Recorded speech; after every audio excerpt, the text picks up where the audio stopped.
Hello दोस्तों, स्वागत है आपका अपने यूट्यूब चैनल सर्जिकल करियर में। दोस्तों आज हम जो बायोलॉजी का टॉपिक है सेल, उसके बारे में हम अध्ययन करने वाले हैं। बायोलॉजी का जो सेल टॉपिक है वो काफ़ी बड़ा है और काफ़ी इम्पॉर्टेंट भी है। तो इसका जो हर एक पॉइंट है वो बहुत ही इम्पॉर्टेंट है, तो इसको मिस मत करिएगा, ठीक है। और तो हम बिना समय गंवाए अब हम अपने वीडियो की तरफ बढ़ते हैं। जो आज का टॉपिक है वो है सेल, ठीक है। सेल जो होता है वो, इसका जो नाम होता है वो साइटो होता है। इसका जो नाम होता है वो साइटो होता है। इसका बायोलॉजिकल जो नेम होता है, इसको बायोलॉजिकल भाषा में हमको कहते हैं सेल कहते हैं, या इसका जो अध्ययन होता है वो साइटोलॉजी कहलाता है। इसका जो जो सेल होती है उसका जो अध्ययन होता है वो कहलाता है साइटोलॉजी, ठीक है।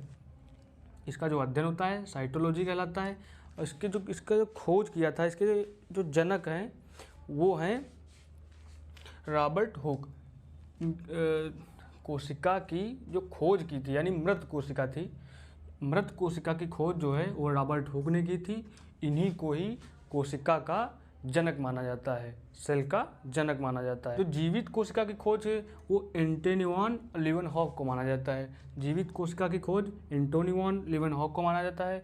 और एक कोशिका का सिद्धांत जो है वो स्लाइडन और स्वान ने दिया था। कोशिका का इन्होंने क्या सिद्धांत दिया था?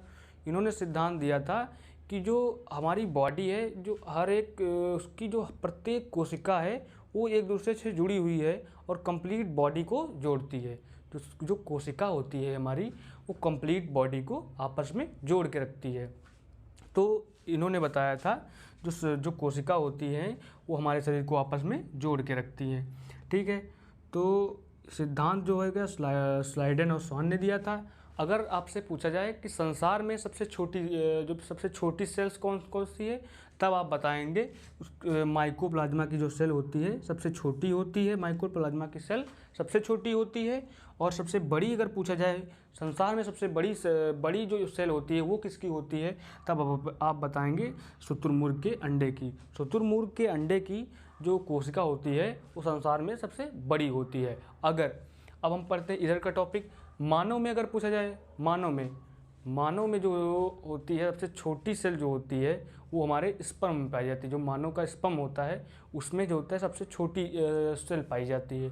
अगर मानव में सबसे बड़ी सेल पूछा जाए तो वो होता है अंडाणु में, यानी जो वोमेन होती हैं, यानी जो महिलाओं के जो ओम होते हैं अंडाणु, उनमें सबसे बड़ी सेल पाई जाती है मानव में। और मानव में सबसे लंबी अगर कोशिका की बात की जाए, लंबी सेल की बात की जाए, तो वो न्यूरॉन में पाई जाती है। लंबी और बड़ी, इसमें अंतर होता है। बड़ा जो होता है वो दिल्ली का लाल किला बड़ा है, वो लंबा थोड़ी है। लंबा जो हो गया कुतुब मीनार, ठीक है।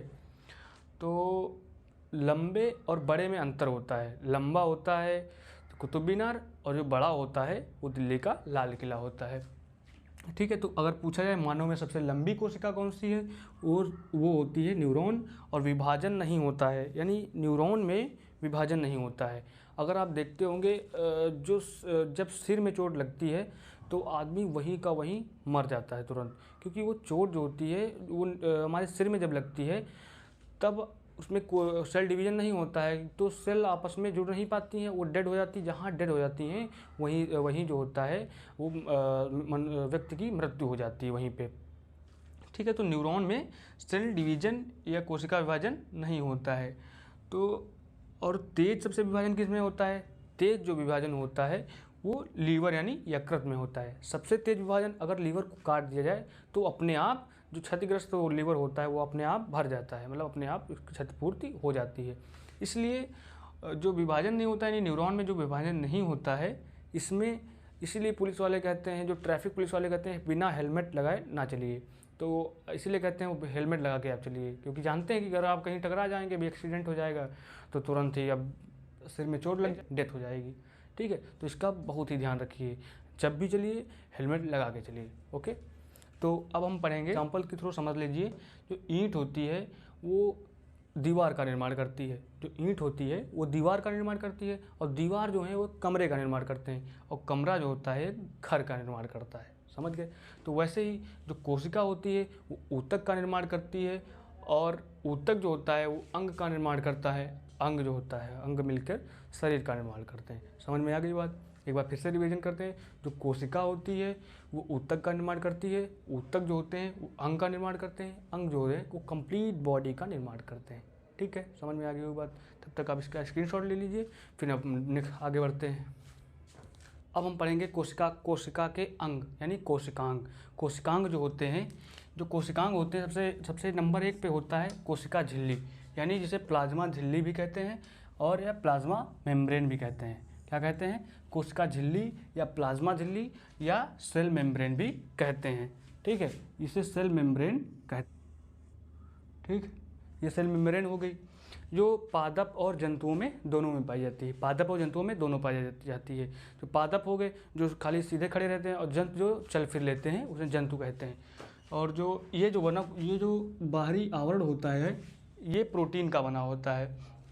कोशिका के सभी अंग इसी झिल्ली में रहते हैं। कोशिका के जो सभी अंग होते हैं, जैसे माइटोकॉन्ड्रिया हो गया, गाल्जी का हो गया, लाइसोसोम हो गया, ये सब जो होते हैं इसी सेल में, इसी भित्त में पाए जाते हैं। जो कोशिका के सभी अंग होते हैं वो इसी झिल्ली में पाए जाते हैं।